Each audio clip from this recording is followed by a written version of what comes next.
ഹീറോയിന്റെ അച്ഛനും അമ്മായച്ഛനും ശബരിമലയ്ക്ക് പോകാനായി മാലയിട്ട ഒരു ദിവസം തന്നെ അവൾക്ക് പീരീഡ്സ് ആവുന്നുണ്ട്. സ്വാമിമാരുള്ള വീട്ടില് പീരീഡ്സ് ആയ പെണ്ണുങ്ങൾ നിൽക്കാൻ പാടില്ലല്ലോ. പക്ഷെ അവൾക്ക് എവിടേക്കും പോകാനായിട്ട് ഒരു ഇട ഉണ്ടായിരുന്നില്ല. പാചകം ചെയ്യാനൊന്നും പാടില്ലാത്തത് കൊണ്ട് തന്നെ ഈ അമ്മായച്ഛന്റെ പെങ്ങൾ അവിടേക്ക് പാചകം ചെയ്യാനായിട്ട് വരുന്നുണ്ട്. ഈ സമയത്ത് ഹീറോയിൻ കട്ടിലിൽ ഇരിക്കുന്നത് കണ്ട ആ ഒരു തള്ള ഈ ടൈമിലൊക്കെ ആരെങ്കിലും കട്ടിലിൽ കയറിയിരിക്കും ഇവര് ചടി കിടക്കുന്നു പറഞ്ഞ് അവൾ അടിയിൽ കിടത്തുന്നുണ്ട്. എന്നിട്ട് ആ ഒരു വീട്ടിലെ പണികളെല്ലാം ആ ഒരു സ്ത്രീയാണ് ചെയ്യുന്നത്. അമ്മായച്ഛനും പറയാണ് കുറെ നാളുകൾക്ക് ശേഷം വായ്ക്ക് നല്ല ഒരു ഭക്ഷണം കഴിച്ചു. അവൾക്ക് ഫുഡെല്ലാം അവൾ ഇരിക്കുന്ന ആ ഒരു റൂമിൽ കൊണ്ടുവന്നാണ് കൊടുക്കുന്നത്. വീട്ടിലുള്ള ആണുങ്ങളുടെ മുന്നിലൂടൊന്നും പോകാൻ നിൽക്കരുതെന്ന് ആ ഒരു സ്ത്രീ അവളോട് പറയുന്നുണ്ട്. അമ്മക്ക് വിളിച്ച് പരാതി പറയുമ്പോഴും അമ്മ പറയുന്നത് അത് വലിയ തറവാട്ടുകാരാണ്, നീ അതെല്ലാം അഡ്ജസ്റ്റ് ചെയ്ത് നിൽക്ക്, ഇതൊക്കെ നമ്മളും പഠിക്കണം. ആ ഒരു സ്ത്രീ അവൾക്ക് അലക്കേണ്ട കാര്യവും പേട് എങ്ങനെ കത്തിക്കണമെന്നും എല്ലാം ഇങ്ങനെ ക്ലാസ് എടുത്തോണ്ടിരിക്കുകയാണ്. ജലദോഷം ഉള്ളതുകൊണ്ട് തന്നെ തുളസി ചെടിയിൽ നിന്ന് തുളസി പൊട്ടിച്ച് അവൾ മണപ്പിക്കുന്നത് കണ്ട അമ്മായച്ചൻ ഈ ഒരു സമയത്ത് ആരെങ്കിലും തുളസിയൊക്കെ മണപ്പിക്കും, ഇതൊന്നും വീട്ടിൽ നിന്ന് പറഞ്ഞു തന്നില്ലെന്ന് ചോദിച്ച് അവളെ ചീത്ത പറയാണ്. എന്നിട്ട് ഗോമൂത്രം കൊണ്ട് അത് ഒഴിച്ച് ശുദ്ധിയാക്കുന്നുണ്ട്. വേലക്കാരി ചേച്ചി അവളോട് 500 രൂപ കടം ചോദിക്കുന്നുണ്ട്. അത് എടുത്തു കൊടുക്കാൻ പോലും അവൾക്ക് പറ്റില്ലായിരുന്നു. കാരണം ആ റൂമിലുള്ള ഒന്നും തന്നെ അവൾ തൊടരുത് എന്നാണ് ഉത്തരവ്.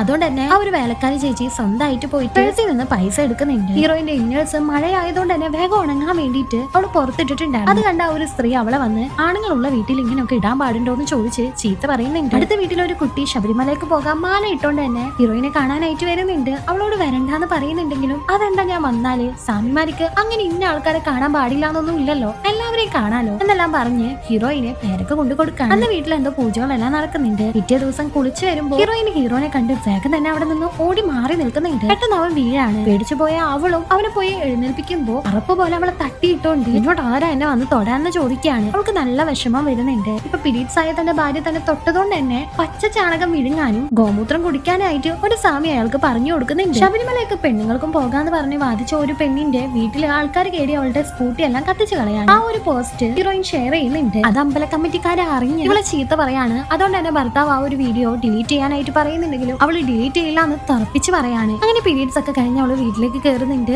അന്ന് അവിടെ എന്തോ കെട്ടുനറ നടക്കായിരുന്നു. എല്ലാവർക്കും 2 ഗ്ലാസ് കാപ്പി അവർ ചോദിക്കുന്നുണ്ട്. ഇപ്പോഴും സിങ്കിന്ന് പോകുന്ന ആ ഒരു വെള്ളം ലീക്ക് ആയിക്കൊണ്ടിരിക്കുകയാണ്. ദേഷ്യം വന്ന അവളും സിങ്കിത്ത് ആ ഒരു വെള്ളം ചായക്ക് പകരം കൊടുക്കുകയും ദേഷ്യത്തിൽ ഭർത്താവ് തല്ലാനായിട്ട് വരുമ്പോ സിങ്കിന്ന് വന്ന വെള്ളം മുഴുവൻ അവരുടെ മേത്ത് കൊഴിച്ച് അവൾ അവിടെ നിന്ന് പിണങ്ങി പോകുന്നുണ്ട്. പിന്നീട് കുറച്ച് നാളുകൾക്ക് ശേഷം ഹീറോ വേറെ കല്യാണം കഴിച്ച ആ പെണ്ണിനോടും ഇതേ പല്ലവി തന്നെ ആവർത്തിക്കുകയാണ്. ഹീറോയിൻ ഇപ്പൊ അവളുടെ ഫ്യൂച്ചർ തേടി പോയി അവൾ ഒരു വലിയ ഡാൻസറായി മാറിയേക്കാണ്. ഈ മൂവിയുടെ ഫുൾ പാർട്ട് കാണാൻ താഴെയുള്ള പ്ലേ ബട്ടൺ ഒന്ന് ക്ലിക്ക് ചെയ്താൽ മതി.